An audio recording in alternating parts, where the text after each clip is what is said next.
Sa ating talakayan sa unang bahagi ng ating video, tinalakay natin ang mga datos na nakalap ni Eratosthenes tungkol sa anggulo ng anino ng patpat na itinulos sa lungsod ng Syene at Alexandria sa katanghaliang tapat ng summer solstice.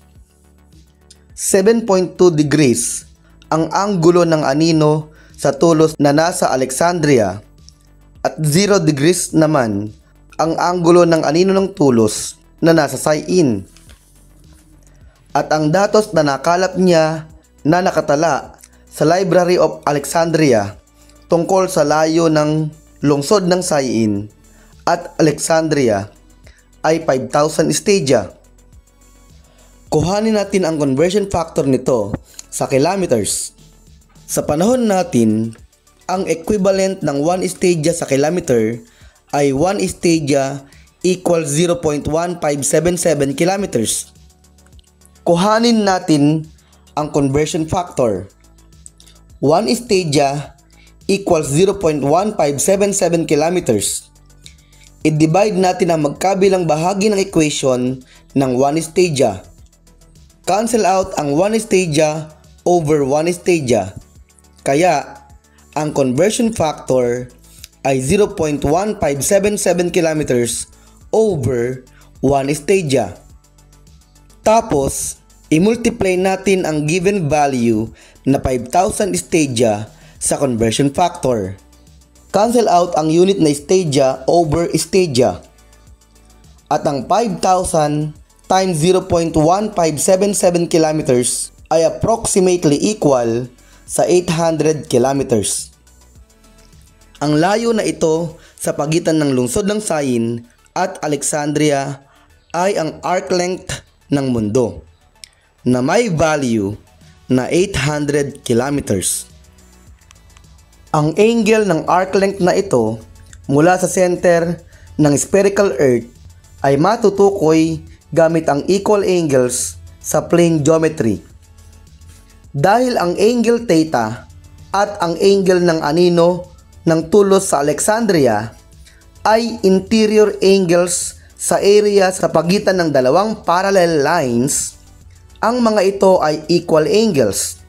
Kaya, ang value ng angle theta ay 7.2 degrees din.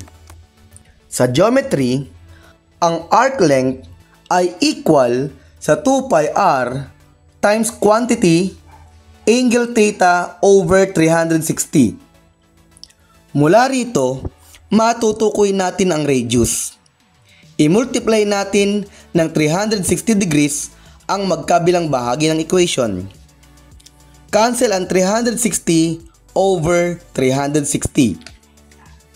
Tapos, i-divide natin sa angle theta 2 pi ang magkabilang bahagi ng equation. Cancel ang angle theta 2 pi over angle theta 2 pi.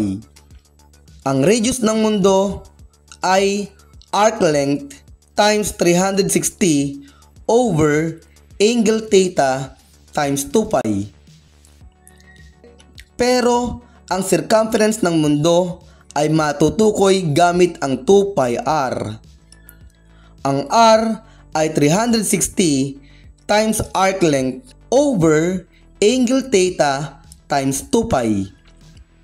Makakancel ang 2 pi over 2 pi. Kaya, ang circumference ng mundo ay arc length times 360 degrees over angle theta. By direct substitution, ang arc length ay ang layo ng lungsod ng Syene at Alexandria na may value na 800 kilometers. Ang angle theta ay 7.2 degrees. Ang 800 kilometers times 360 degrees over 7.2 degrees ay 40,000 kilometers. Ang circumference ng mundo na nasukat ni Eratosthenes ay 40,000 kilometers na hindi nalalayo ang sukat sa circumference ng mundo na nasukat gamit ang mga modernong satellite na 40,075 kilometers. Kahanga-hanga na 0.19% lamang ang porsyento ng pagkakamali sa pagsukat ng circumference ng mundo gamit lamang ay patpat. Gusto niyo pa ba ng mga video na nakakataba ng utak? Ano po ang hinihintay nyo? Subscribe na